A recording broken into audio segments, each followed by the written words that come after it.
Victor, thanks so much for joining us today on NBC Sports. Firstly, how are you? And the sun's shining here in London, so I feel like spring's arrived, right? Yeah, I feel good. So yeah, when the sun is out after a good win yesterday is very good. Can you sort of describe your journey to get here to Arsenal? Because you've been in so many different countries, levels of the game. I mean, how has that developed you as not only a player, but as a person as well?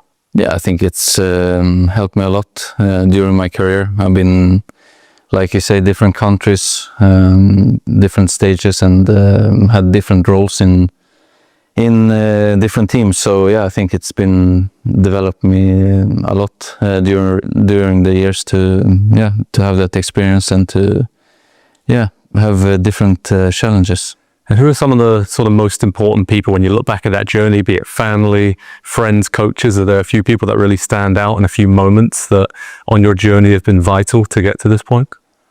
Yeah, of course, my family, that's always been there.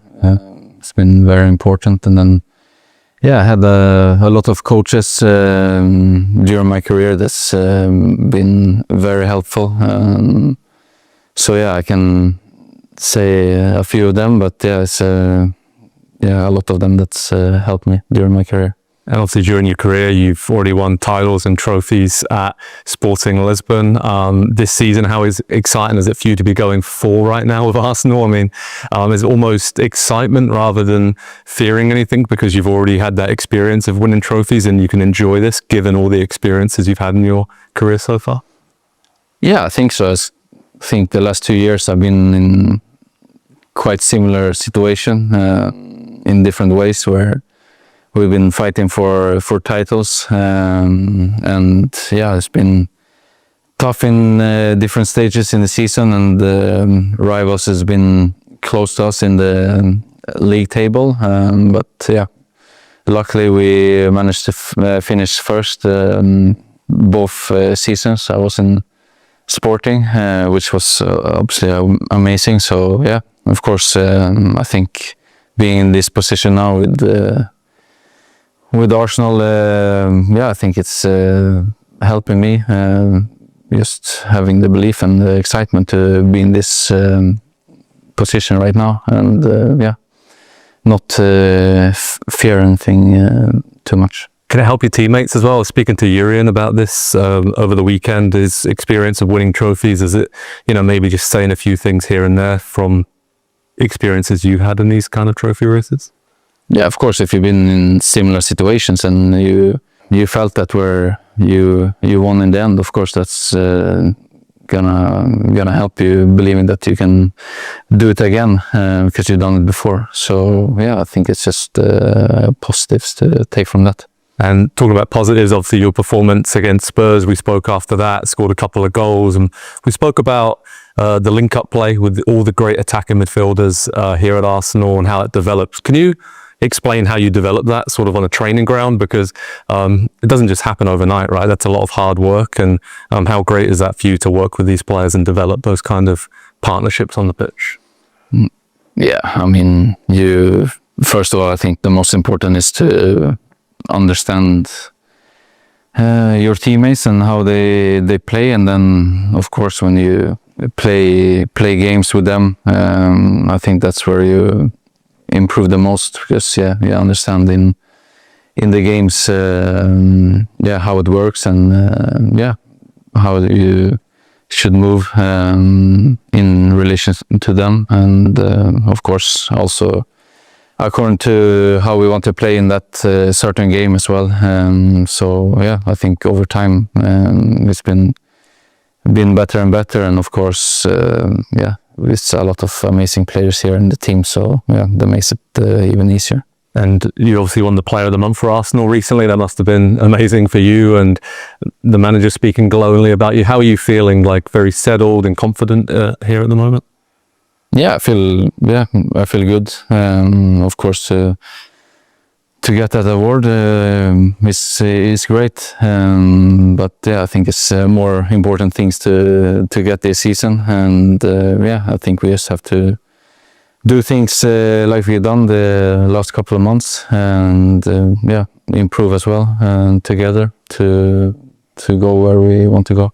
talking about your own improvement, I mean, what kind of things do you want to work on to get to that next level? Are there, stats or things you want to improve, or are there other strikers that you've idolized and you want to build more of that into your game? I mean, what's the next kind of step for you, Victor, as a striker?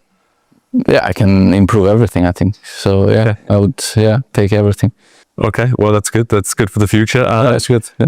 Off the pitch, in terms of sort of teammates, I mean, who do you sort of hang out with? I mean, what do you get up to in North London? I mean, any hobbies or anything like that?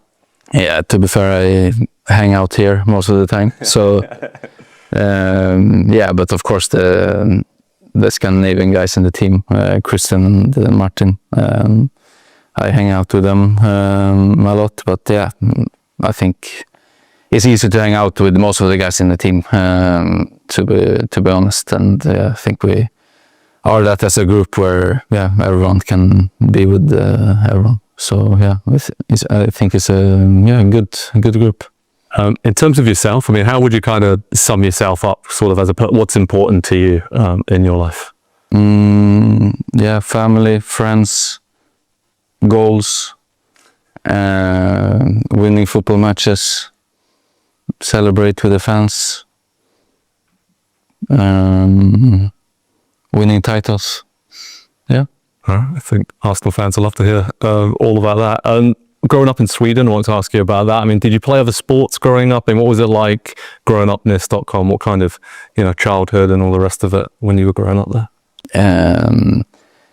To be honest, for me, it was mostly football. I think, of course, we have a lot of other sports that people play, but I think it's like in every other country, the easiest to play is football. So, since I was young, I started to play football, and I think growing up there was it was fun. I went to football school when I was like, I think 8 or 9, and you were in the same class as a lot of footballers, and you played every time you got the chance. And we had trainings with them as well in the mornings, and it was just a lot of football, but a lot of fun as well. So I enjoyed it. And in terms of enjoyment coming up, I wanted to ask you about a fan fest we have coming up in the USA. Premier League and NBC Sports are working together.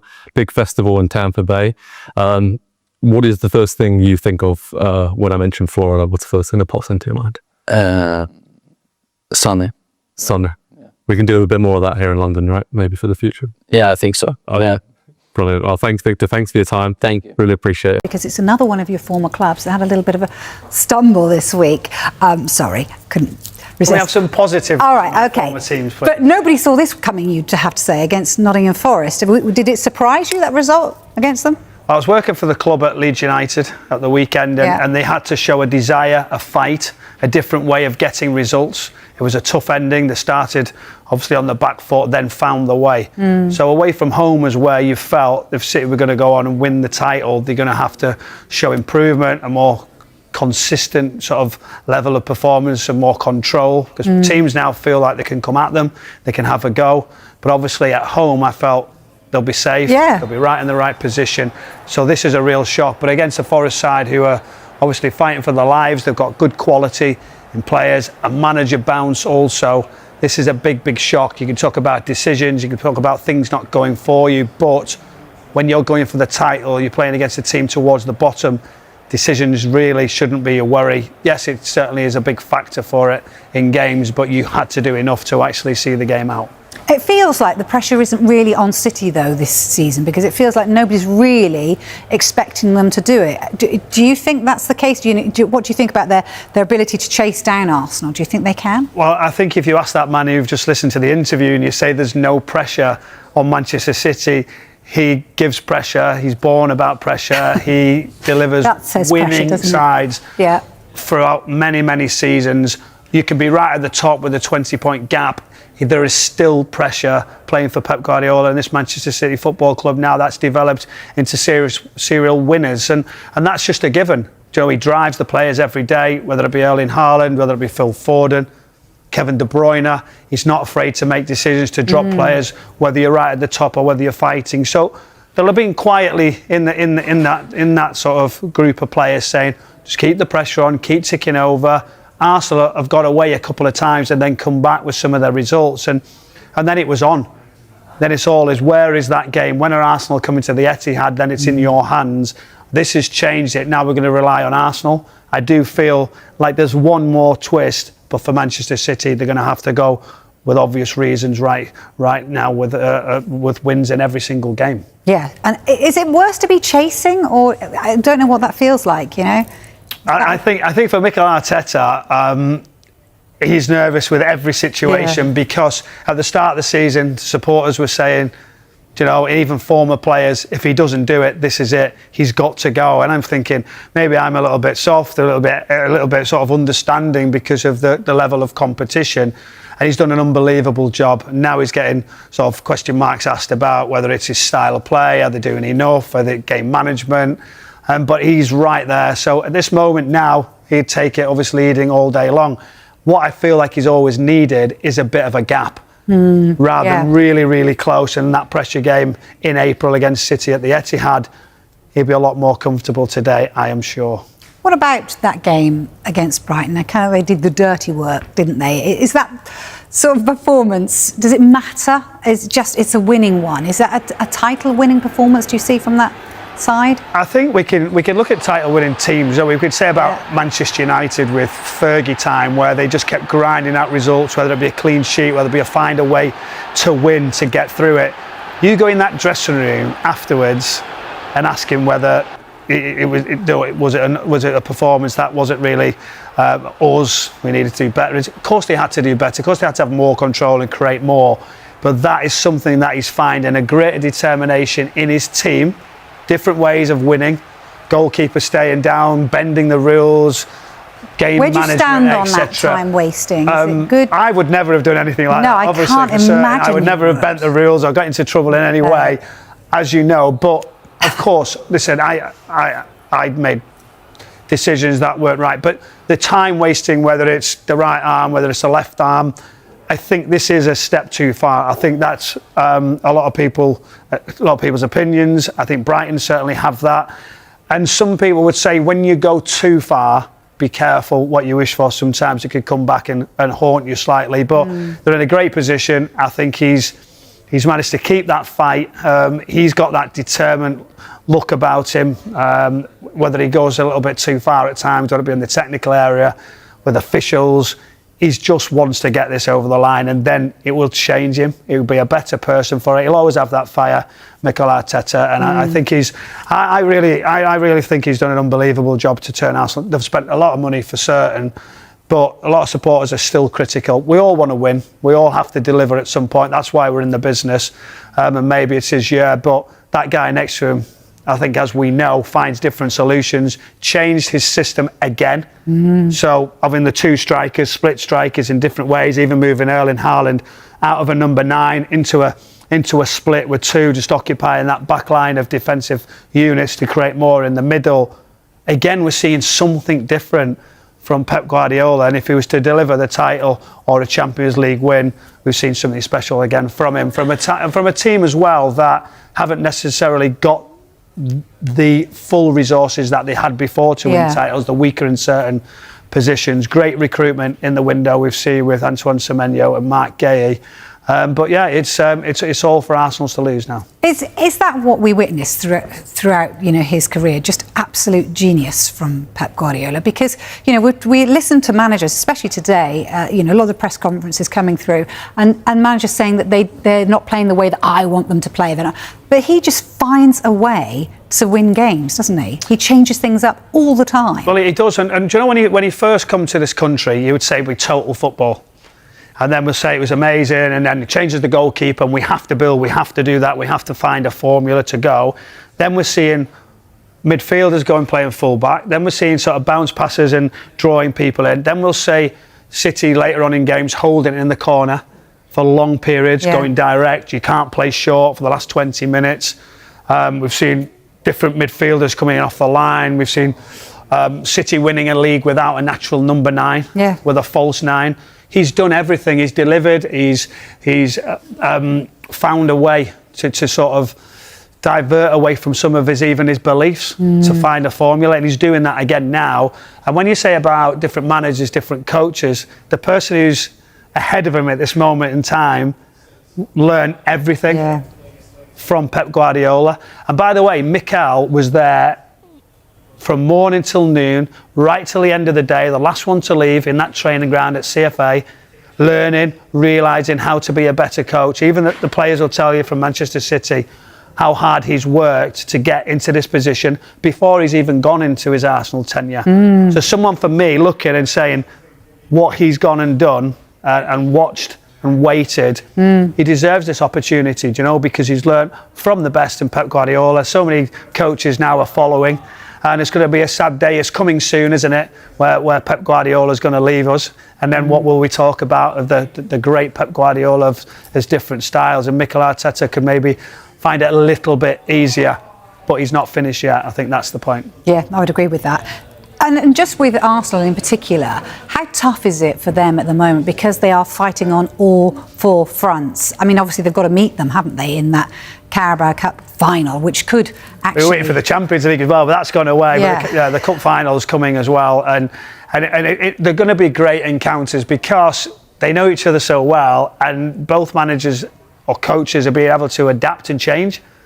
So in-game changes, whether they go man-to-man, whether they go high press, they all now seem to have the other answer quite quickly to change. And that's where, when you're watching it, it's fascinating. And sometimes it's not always clear what we're seeing, but they both react. And that's why it's not always clean or as fluid as you would expect. But they're going to be great games. I'm looking forward to them, working on both of them. So it's special football matches. But what Arsenal have done now, I think, at the start of the season, when we looked and we said the strength and depth, their recruitment, their bench, the players behind, the choices that Mikel's got is so much stronger than it was, and that's what's been able to look on all fronts. And I feel like they've had that experience. Last season I fancied them in the Champions League to go on and win it, and they're in a great position. They win the Premier League, don't they? Do they? I'm just asking. I can't argue with you. There's only two there. That's just gone away. It's gone tight. I think it was all the way, wasn't it? And I wanted that. I wanted to see that game at the Etihad where it was in the balance, where everything was riding on it, and it still could come back. But I think because of the they got their game in quite quick. You look with Arsenal, but City's game against Palace now might not be rearranged for later. Yes, we might see the twist of that coming to light. We need to get to that. Pep Guardiola's got to win every single game. He's got to beat Arsenal.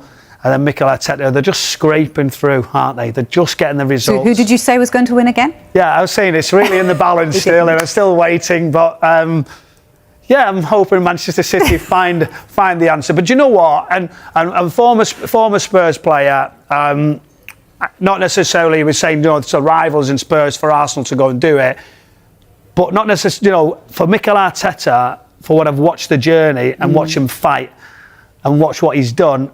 I think he's been a revelation. I think he's done a fantastic job, changed ways, whether it be the total football, following Pep, now being hard to beat in a different way. So he would deserve it.